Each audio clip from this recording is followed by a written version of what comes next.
الحمد لله الذي أرسل رسوله بالهدى ودين الحق ليظهره على الدين كله. أشهد أن لا إله إلا الله وحده لا شريك له، وأشهد أن محمدا عبده ورسوله لا نبي من بعده. اللهم فصل وسلم وبارك وكرم على نبينا محمد وعلى آله وصحبه وجنوده، أما بعد. فيا عباد الله، أول كل شيء لا أنسى أن أوصيكم وإياي بتقوى الله، فقد فاز المتقون.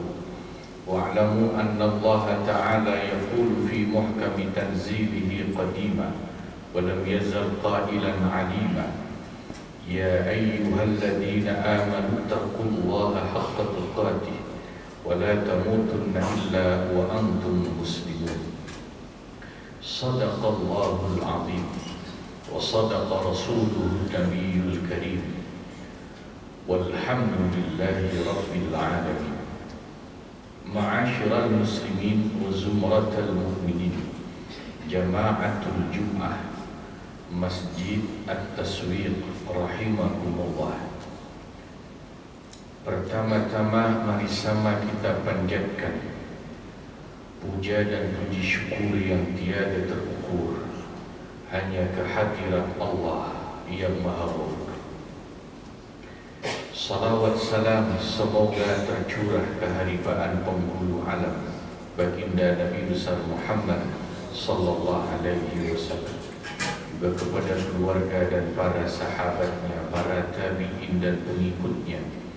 Semoga kita selalu dicatat dalam deretan umatnya fid dunya wal akhirah. Ma'asyiral muslimin, jama'atul jum'ah rahimakumullah. Dalam kesempatan khutbah Jum'ah yang mubarakah ini, izinkan Al-Faqih menyampaikan uraian khutbah Jum'ah tentang hakikat jati diri manusia. Banyak kita salah faham dan belum memahami hakikat jati diri kita sebagai manusia. Al-Quran menyebut manusia itu diciptakan Allah fi ahsani taqwim, dalam bentuk yang terbaik. Di antara kekurangfahaman kita memahami jati diri manusia itu, contohnya saat ada orang bertanya, si fulan itu siapa? Maka akan ada yang menjawab, oh dia itu dokter, dia itu PNS, dia itu pedagang, dia itu karyawan. Itu jawaban yang tidak menunjukkan hakikat jati diri. Sebab dokter, PNS, karyawan, pedagang dan lain sebagainya itu bukan hakikat jati diri manusia. Itu hanya profesi. Atau kalau ditanya dia itu siapa?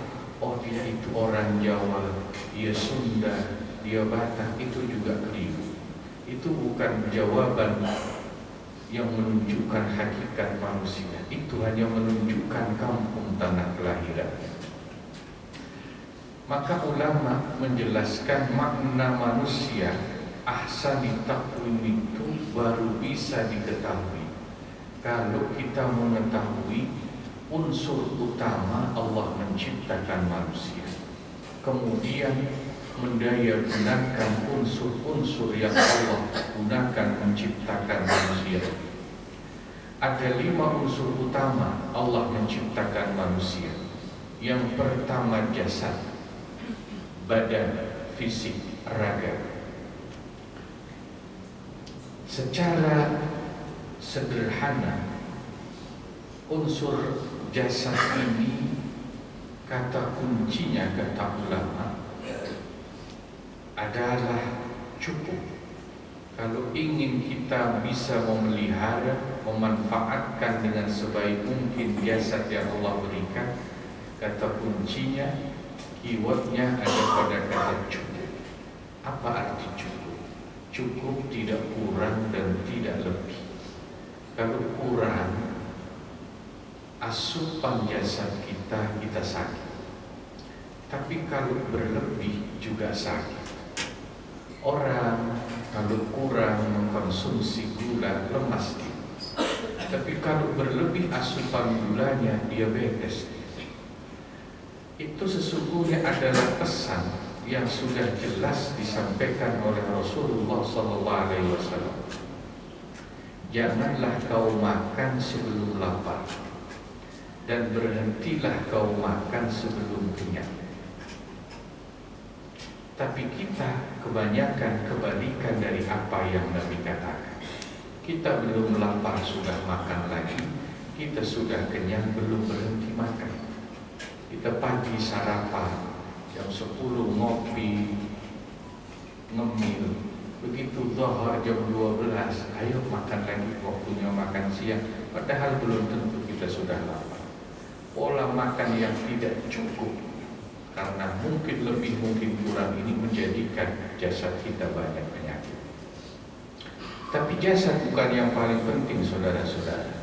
Yang kedua unsur manusia itu yang utama adalah al-aql, akal, pikiran, kecerdasan. Adapun kata kunci untuk mendayagunakan akal, pikiran, dan kecerdasan itu adalah sebanyak-banyak dan seluas-luasnya ilmu. Al-Quran banyak menutup ayat dengan kata afala ta'qilu, afala tatafakkaru, afala tatadabbaru. Apakah kau tidak mendayagunakan akal pikiranmu?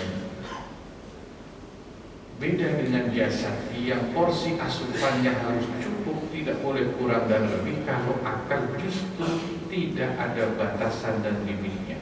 Semakin banyak asupan ilmu yang masuk ke dalam akal dan otak kita, semakin baik orang. Para ulama mengatakan akal itu di dalam diri manusia berfungsi sebagai panglima utama. Tetapi dia bukan raja. Sebab raja yang menentukan hidup manusia itu adalah unsur yang ketiga yang disebut qalbu, hati. Orang kalau punya hati, maka yang utama tugasnya adalah menjaga kebersihan hatinya, hati yang bersih. Al-Quran sering menggunakan kata qalbun salim. Kenapa? Karena hati itu raja. Sepintar apapun akal manusia, setinggi apapun ilmu manusia, saudara-saudara, karena hati itu raja, maka kalau hatinya kotor, tidak bersih, ilmunya, akalnya kalah dengan kotornya hati. Kita bisa lihat contohnya. Seorang pelanggar hukum, koruptor, narapidana yang jelas-jelas salah melakukan kriminal dan dosa, dia tetap akan menggunakan jasa lawyer dan pengacara. Pengacara itu belajar ilmu hukum, ilmunya banyak, akalnya cerdas. Tetapi karena dia dikendalikan oleh hati narapidana yang kotor, maka pengacara akan mati-matian menggunakan kecerdasan dan ilmunya untuk membela, syukur-syukur membebaskan koruptor itu. Kenapa? Hatinya sudah kotor. Akal dan kepintarannya akan dipakai untuk sesuatu yang kotor. Tapi kalau hati bersih, ya ibarat raja presiden, maka menterinya akan ikut apa kata rajanya. Akal dan ilmu ini sesungguhnya dia positif, nilai awal dan basicnya, tetapi bisa menjadi negatif tergantung raja yang memerintahkan akal dan ilmu itu, yaitu hati kita. Maka Makanya kita diajari jaga hatimu, bersihkan dari kotoran-kotoran hati, dari sifat sombong, hasud, serakah, iri, dengki, bakhil, riya dan lain sebagainya. Kalau sudah bersih hatimu, otomatis semuanya akan tunduk apa kata hati. Akalmu, ilmumu akan mengikuti perintah hati yang bersih itu menjadi sesuatu yang baik.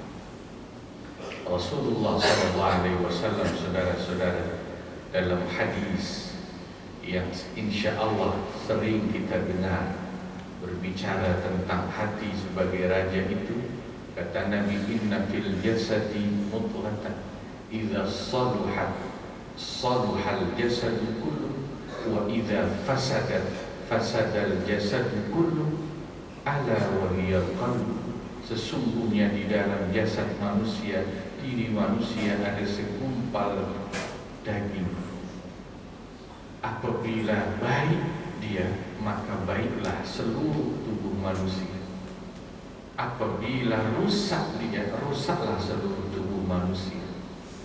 Dalam ilmu anatomi tubuh, segumpal daging itu diartikan jantung, tapi dalam tinjauan ulama, segumpal daging dan darah itu diartikan hati sanubari atau qalb, yang menjadi pusat dari jiwa manusia. Dan saudara jamaah yang dimuliakan Allah, yang keempat, unsur utama manusia adalah an-nafsu dalam bahasa Arab, sedangkan orang menerjemahkannya dengan kata hawa nafsu.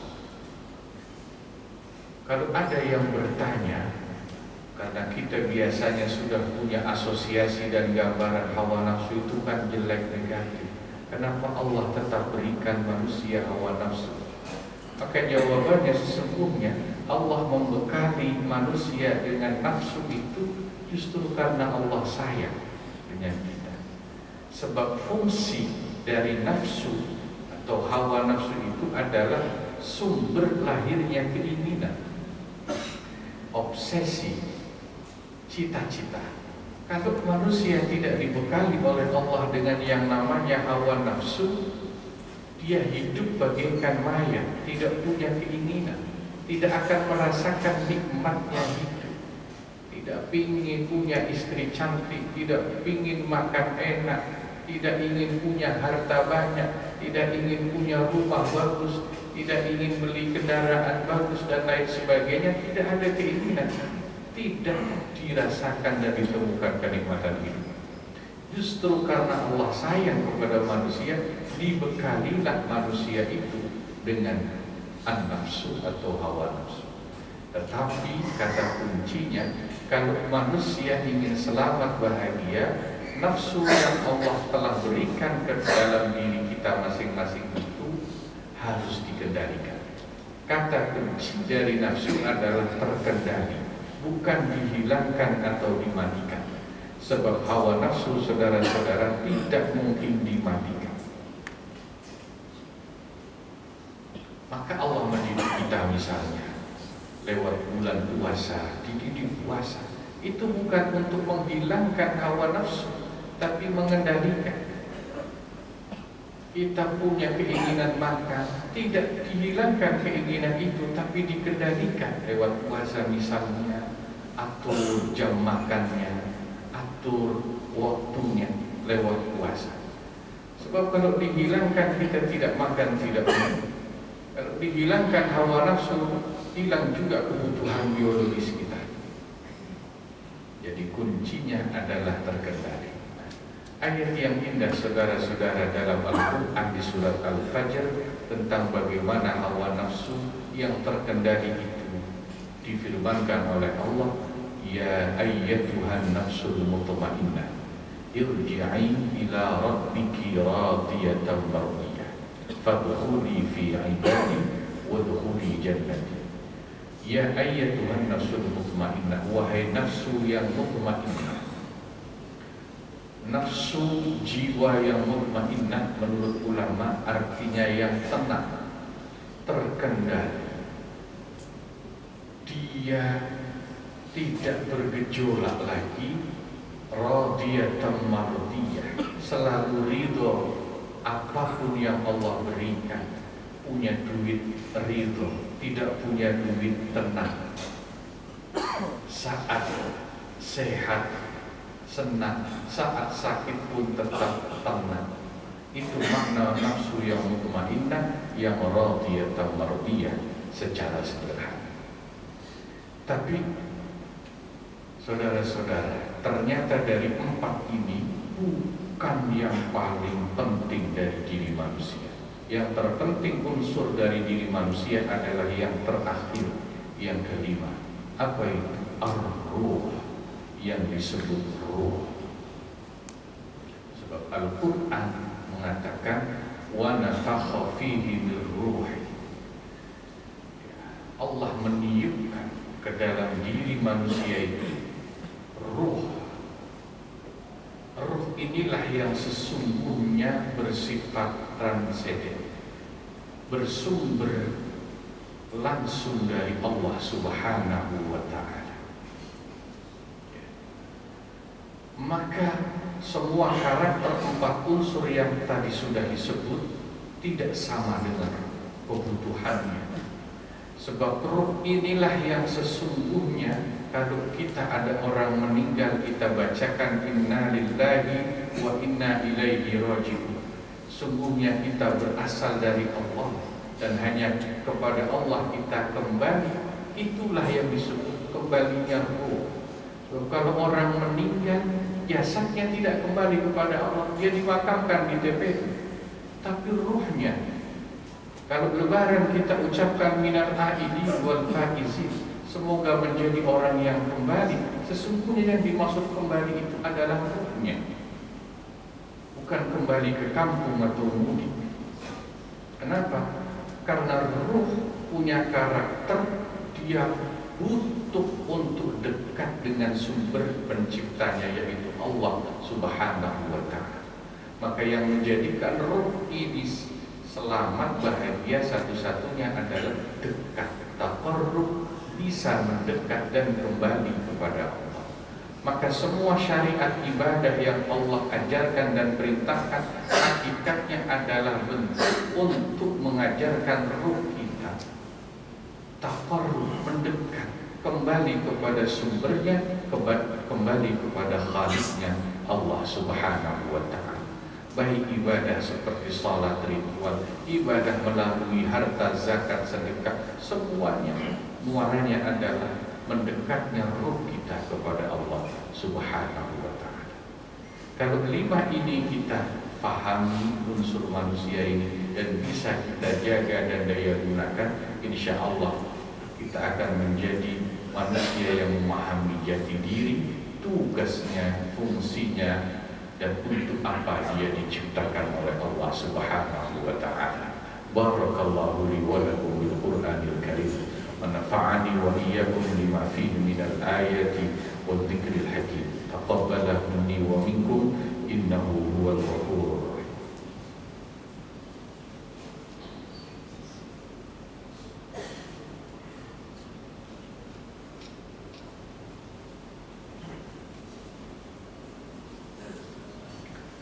Alhamdulillahil man'uti bi sifatit tanzih wal kamal. Asyhadu an la ilaha illallah wahdahu la syarika lah. Asyhadu anna Muhammadar Rasulullah sallallahu alaihi wasallam. Allahumma fassalli wa sallim wa barik ala Muhammadin wa ala alihi wa sahbihi khairi sahbihi wa al-amma ba'd. Fa ya ibadallah ittaqullaha fa innakum alaihi tu'radun. Wa'lamu anna Allah shalla ala nabiyhi fi kitabihil maknun wa amarakum bidzalika fa'akthiru min as-salati alaihi takunu min al-faizin. Wa qala ta'ala 'azza min qa'il inna Allaha wa malaikatahu yusalluna 'alan nabi ya ayyuhalladzina amanu sallu 'alaihi wa sallimu taslima. Allahumma shalli wa sallim wa barik ala Muhammad wa ridwanil arba'atil thalathah wa baqiyatil ashratil kiram wa ali baiti nabiyyikal mustafa وعن الأنصار والمهاجرين إلى يوم الدين. اللهم اغفر للمؤمنين والمؤمنات والمسلمين والمسلمات الأحياء منهم والأموات إنك سميع قريب مجيب الدعوة. اللهم إياك نستغيث فلا تخيبنا، وإليك نلجأ فلا تطردنا، وعليك نتوكل فاجعلنا لديك من المقربين. الذي هذا حالنا لا يخفى عليك، وعاملنا بالإحسان بالفضل منك وإليك، واختم لنا بخاتمة السعادة أجمعين. عباد الله، إن الله يقول بالعدل والإحسان وإيتاء ذي القربى وينهى عن الفحشاء والمنكر والبغي يعظكم لعلكم تذكرون. فاذكروا الله العظيم يذكركم، واشكروه على نعمه يزدكم، ولذكر الله أكبر وأجل. أقيموا الصلاة.